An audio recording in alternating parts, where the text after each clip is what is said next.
driveway. This is where I'd normally walk out of the house, which is over toward the end of the house.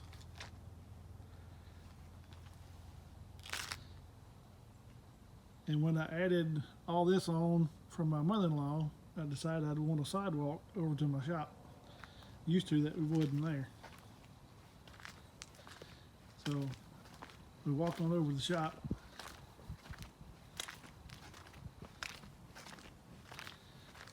We'll go ahead and take a look around.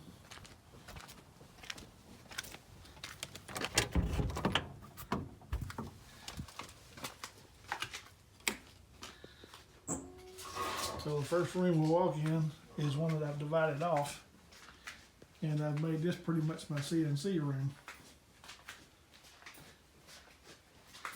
So it's been an upholstery room, but I've kind of turned it all into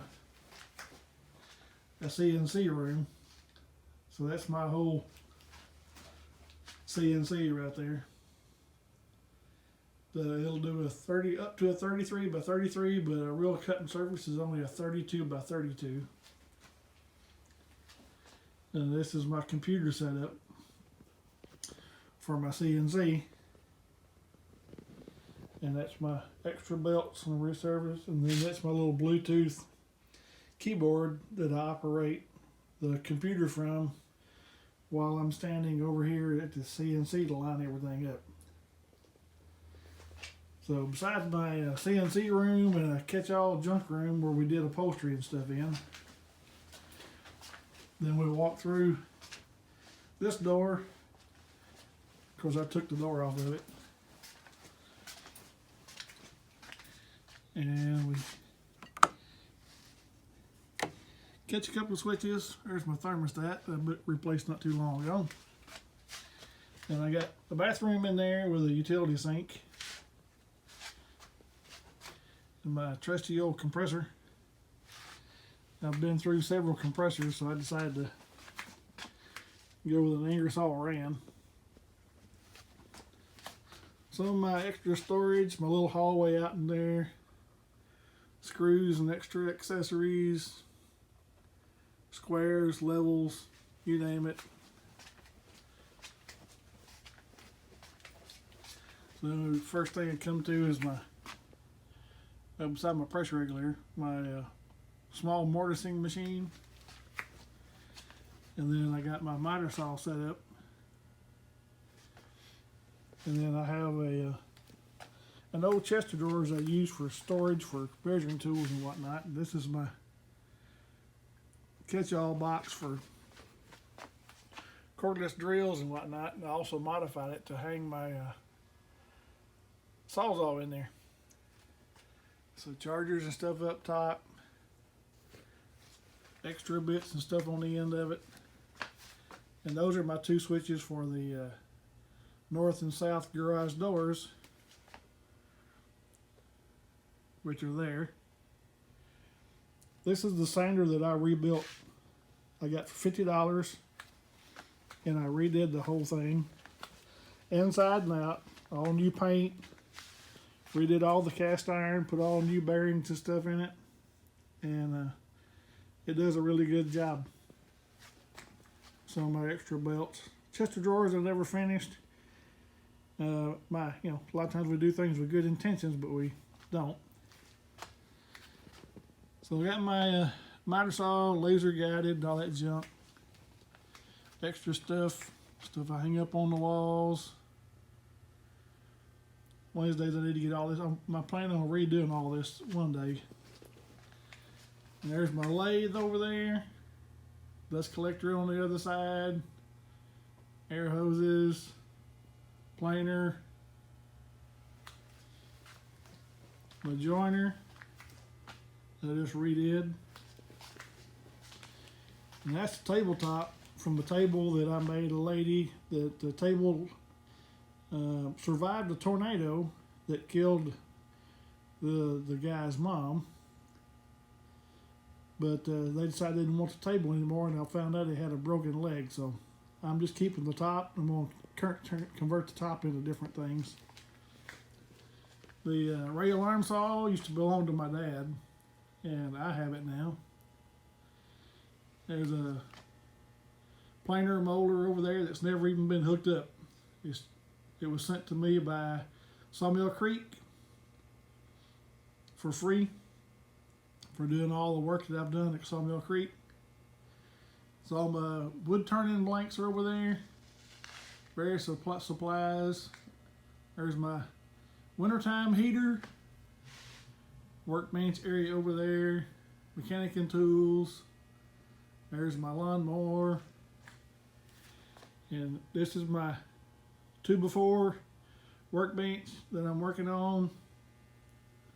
I'm actually working on different things right now, trying to get some things finished up. There's my trusty table saw, as messy as it is.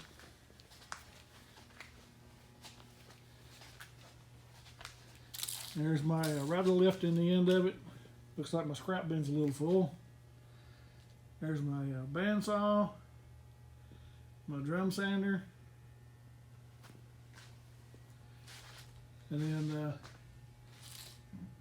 I got clamps and stuff over there on the wall behind my fan, my lumber storage for projects I'm working on, stuff I'm trying to get cleaned up and organized, some turn-in blanks that I've got freshly cut. My drill press over there is one that I redid completely, all new bearings and for the motor and everything else. That was my dad's drill press, so I have it now. Various shelves with stuff, Forstner bits, drill bits, hand files. The drum has rags and stuff in it. And then this is my tool room. What I call my tool room. Let me get the light on here.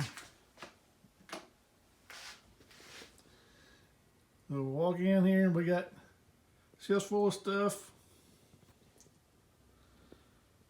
Floors full of stuff. Pipes for pipe clamps. Various and sundry things and hand tools and power tools and hand planes and all that. This is all the stuff that I've collected and use and store. And so come on around. There's my workbench with a light over it. I've got the low ceiling fan. All my jigs and fixtures. All my different magazines, articles, templates. Got more tools, hand tools, fixtures, bandsaw blades, my buffing station that I've got set up.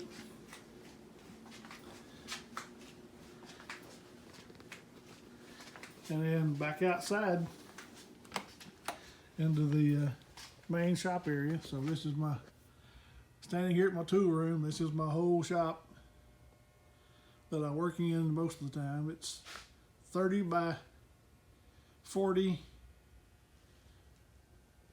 primary area, and then I took the other 30 by 20 foot bay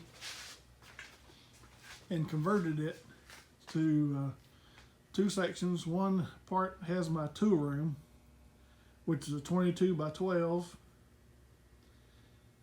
and then the CNC room is a 22 by 12. And majority of the lumber I got from various and sundry builders that were discarding lumber that they couldn't use on their home constructions anymore, and I bought whatever materials I needed left to build the rest of it. And as you can see, my hardwood storage is up there on top, so I use all that. And I've got, that's cutting boards, materials cut up down there for doing things. But my shop is simple. It's pretty easy going. I'm thankful that I have a shop this size, because I know a lot of people don't. I just wish I could keep it cool in the summer where I can work out here, but it is what it is. And it's a 30 by 60 building. It's metal, and I just replaced, had the skylights that were in here replaced. They were old fiberglass skylights that give me natural light in here in the daylight, but they sweated and a lot and dripped on my stuff and inside the shop, and they were beginning to crack, and thought they would end up winding up, you know, breaking and letting the weather in. So I had to have all that stuff done. So that's what I did. So anyway, this is it. My whole shop, nothing but the shop, and it's not clean right now because I've got several projects going. But anyway, it is what it is, and I'll just give you a little tour. Catch you on the later side on the line. Bye.